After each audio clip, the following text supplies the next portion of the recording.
that said, just to play devil's advocate, with the resources, I mean, money laundering can get you 20 years, though. I mean, yeah. It is. No, but he was going to be included in the Operation Motor City Mafia. In the whole conspiracy. Yeah, in addition to the whatever issues he had from the money that they found with the dead body in front of it. Yeah, he might have got 5 or 6. They had a lot of leverage on Doc Marshall. He wasn't trying to do 5 or 6. He wasn't trying to do 5 or 6 years. Yeah. And Doc Marshall really was the one. They probably could have survived with just O-Dog flipping. But if the money man talks, with Doc, they're dead to rights, and then all the Detroit guys start to flip.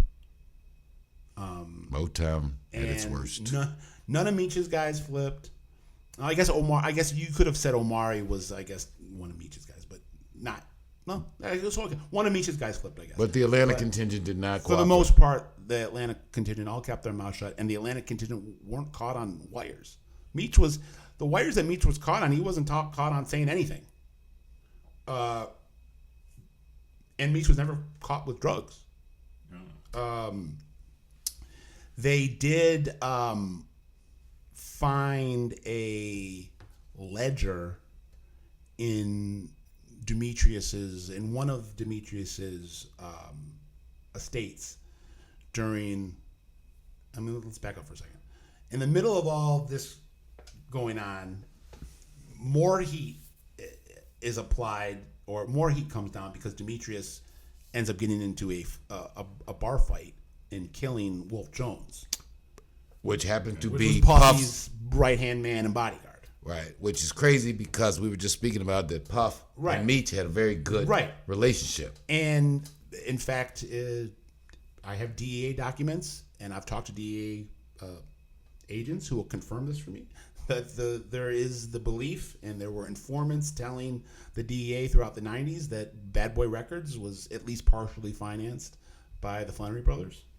And another guy I don't know if you're familiar with, a guy by the name of Leon Blue Jr. out of Harlem. They just called him Blue in the streets. Yeah. Pretty much. Put up some of the money too. Yeah. And shout out to Blue. And then they also put some money into Murder Inc. with Irv Gotti. They put some money into So Def with Jermaine Dupri. This is Demetrius and Terry. And it's FBI, according to some. Yeah, the informants telling. I have DEA documents with informants saying that their money's went in those directions. That direction, yeah. But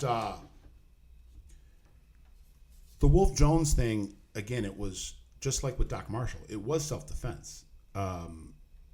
Demetrius was at a club in Atlanta. I believe it was Club Chaos. That's right. And there was a big BMF contingent in the VIP, and Wolf Jones was having a fight with his girlfriend, who knew the BMF guys. And let me also tell you that there were 2 BMF guys that were directly tied to Puffy.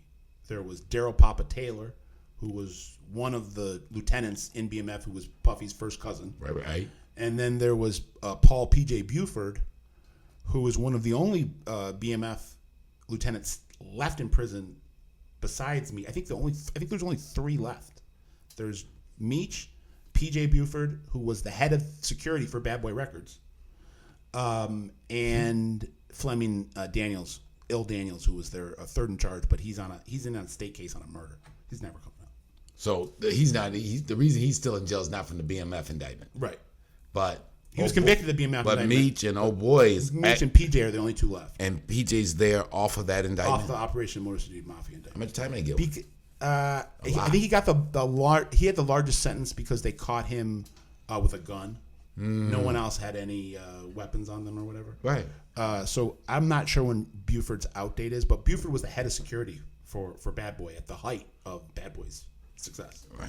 Wow. And P.J. Buford was indicted and convicted of being a BMF lieutenant.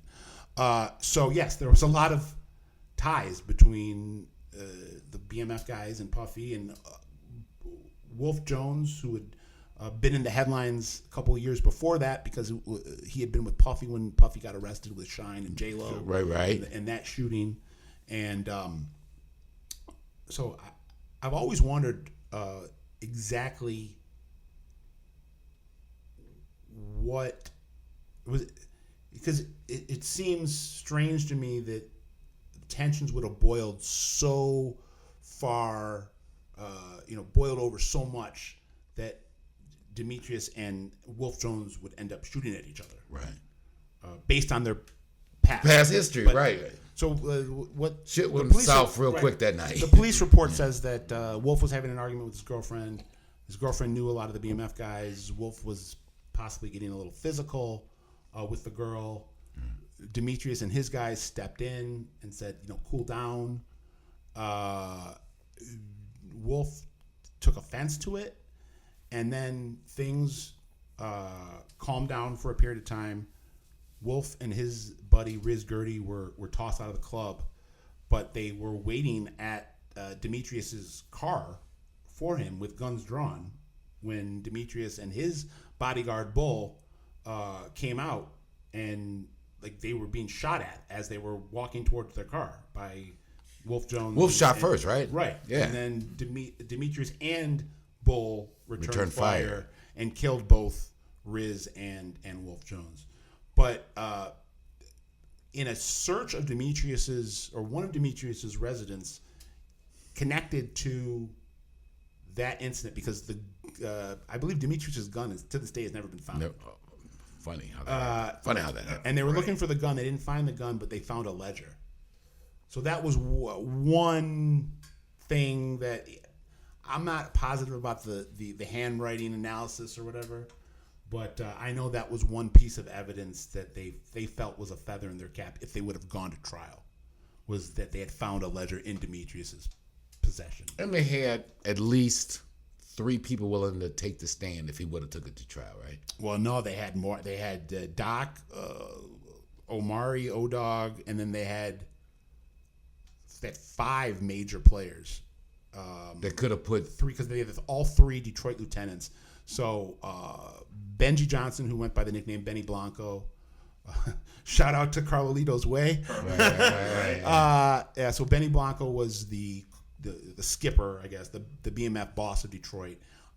He was a childhood friend of Demetrius and Terry. Now his character's in the there's a character about him in BMF called B Mickey. Right. So Benny Blanco, and then a guy named Arnold Boyd, who went by the nickname AR, and then a guy by the name of Eric Slim Bivens, who was kind of Terry's boots on the street in Detroit. And Slim, AR, and Benny Blanco all flipped. So those guys could have actually put the Flenory brothers in the same room, probably with drugs and money. Yeah. And that's a bad look if you go to trial. And Terry and Demetrius by 2004 weren't even talking. They had a falling out at Terry's 35th birthday party. A year after Demetrius's, because they're about a year and a half apart. Right. And Demetrius was on house arrest from, I think, a parole violation of some sort, or I'm not exactly sure why he was on house arrest. It might have been related.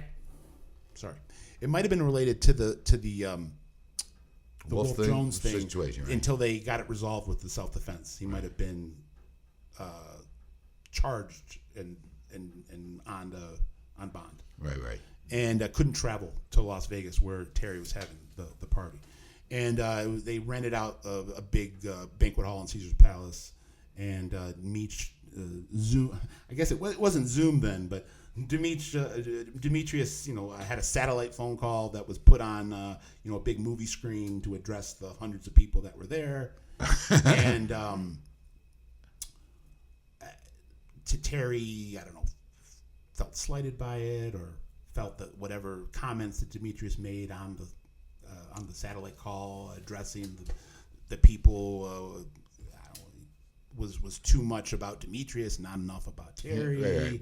Some brothers, and just little brother, big brother. Things shit. had already been boiling reaching a boiling point because, ironically, Terry was very upset and making his feelings very well known on FBI surveillance of Demetrius's outlandish behavior.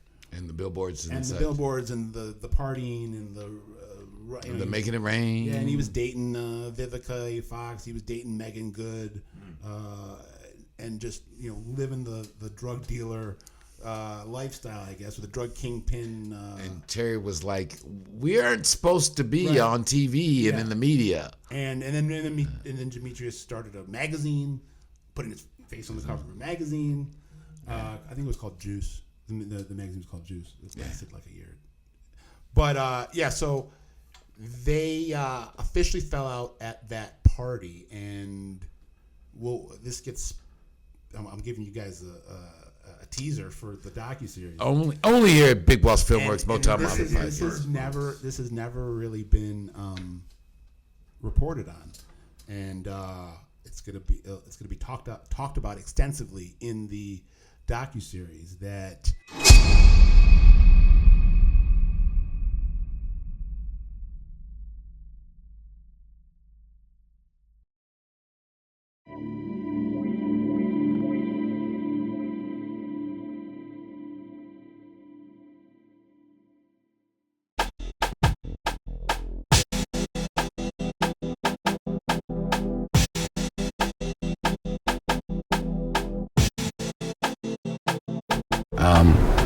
It was just time to really tell a great Untold Detroit story because it kind of covers Detroit at its zenith. Very interesting story.